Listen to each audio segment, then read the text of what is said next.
అయితే మీరు గాయకుడుగా మీ పేరు వేరే అయినప్పటికీ శక్తి అనే అందరికీ తెలుసు. అవును.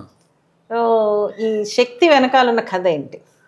ఇది ఒక రకంగా చెప్పాలంటే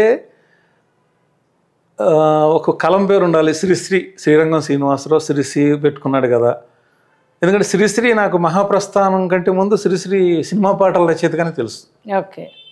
ఎందుకంటే చిన్నప్పటి నుంచి సినిమా పిచ్చింది కాబట్టి, సినిమా పిచ్చోండు కాబట్టి అప్పుడు ఆత్రేయ గారు, శ్రీశ్రీ నా అభిమాన కవులు, సినిమాల్లో పాటలు రచయితలుగా. నాకు తెలియదు అప్పటికి పెద్ద రాజకీయాలు డెప్త్ కూడా అంత తెలియదు. నేనంత పెరిఫెరల్గా పైన గుడ్ స్టూడెంట్గా చదువుకుంటూ పాటలు అంటే ఇష్టం వల్ల, ఈ పాటల వల్ల ఈ ఉద్యమాల వైపు అట్రాక్ట్ అయ్యేవాడిని. ఈ పాటల వల్లే సినిమాల వైపు కూడా అట్రాక్ట్ అయ్యాను. అలా జరిగేది. ఈ శక్తి అనే పేరు ఎందుకు వచ్చిందంటే, ఫస్ట్ పొయిట్గా ఒక పేరు ఉండాలి, కలం పేరు ఉండాలి. అంటే నా అసలు పేరు కనకరాజు. కనకదుర్గ మీద ఇష్టంతో అమ్మ కనకరాజుని పెట్టుకుంది. అందుకని కలం పేరు కూడా అలాంటిది ఉండాలని చెప్పి అమ్మవారి రూపమైన శక్తి పెట్టుకోవాలనుకొని శక్తిని పెట్టుకున్నాను బిగినింగ్. అయితే ఇటు రాడికల్ ప్రభావంలో ఉంటూ కూడా దేవుడి గుడికి వెళ్ళి ప్రసాదాలు తినేవాడిని. దేవుడి గుళ్ళలో స్కౌట్ స్టూడెంట్స్ తోటి ప్రోగ్రామ్స్ అన్ని చేయించేవాడిని, మాస్ యాక్టివిటీస్. అయితే హనుమంతరెడ్డి గారు అని హను అంటాం, నాస్తిక ఆయన హేతువాద సంఘం నాయకుడు, దుమ్ముడులో టీచర్, మా అమ్మగారి కొలీగ్. ఆయన షాక్ అయ్యాడు. అదేంటి రాజు, నువ్వు అసలు ఇంత విద్యార్థి సంఘం లెఫ్టిస్టు అభిమాని అయ్యి ఉండి నువ్వు దేవుడి గుళ్ళకి ఎలా వెళ్తున్నావు అని చెప్పి అప్పుడు రంగనాయకం గారి పుస్తకం నీడతో యుద్ధం అని పుస్తకం ఇచ్చారు ఆయన.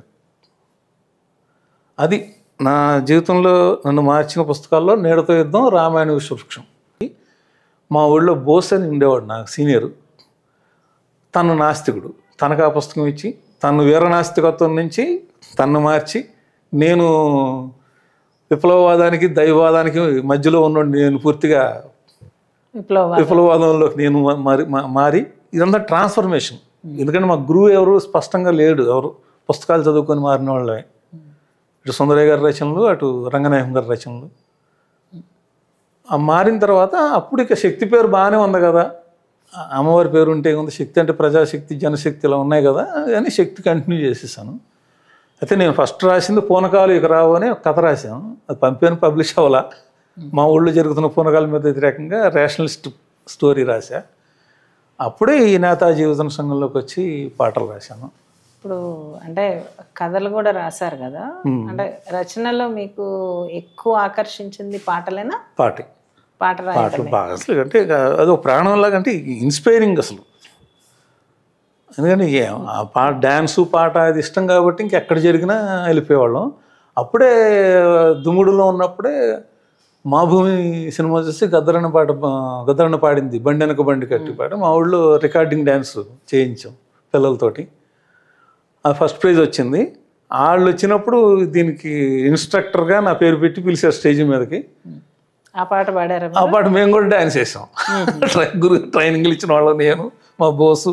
ఒక రకంగా తెలంగాణ పోరాటం ప్రభావం చాలా బలంగా నా మీద పడింది. అక్కడి నుంచే ఈ ఉద్యమాల వైపు ట్రావెల్ అవుతూ ఒక రకంగా ఎదుక్కుంటూ జాయిన్ అయ్యాను. ఎందుకంటే సుందరయ్య గారి పుస్తకం తర్వాత దానికి సంబంధించిన ఇంకేమన్నా చదివారా?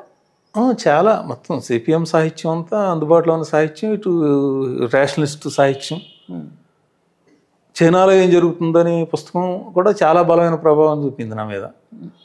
అంటే అంత ఈళ్ళలాగా నేను హార్డ్ కోర్ బిలీవర్లా కాకుండా రంగనాయకం గారిలాగా ఒక రేషనలిస్ట్ బిలీవర్గా మారాను. చైనాలో ఏం జరుగుతుంది చదవటం వల్ల. ఆవిడకి హ్యాట్స్ ఆఫ్. నిజంగా ఆవిడ నన్ను తొలి దశలోనే విగ్రహారాధనకి వాటికి వెళ్ళకుండా చాలా ఎటకారంగా మావో లాంటి నాయకుడి మీదే మావో 1000 ఏళ్ళు జీవించాలంటే వీడికి మనిషి 100 ఏళ్ళు బతకడం వీళ్ళకి తెలియదా రాసేది ఆవిడ. నేను నవ్వుకునేవాడిని. ఆవిడ రచన శైలిలోనే వ్యంగ్యం ఎక్కువ ఉంటుంది. గ్రేట్. నాకు ఎప్పటికీ ఇన్స్పైరింగ్ ఆవిడ.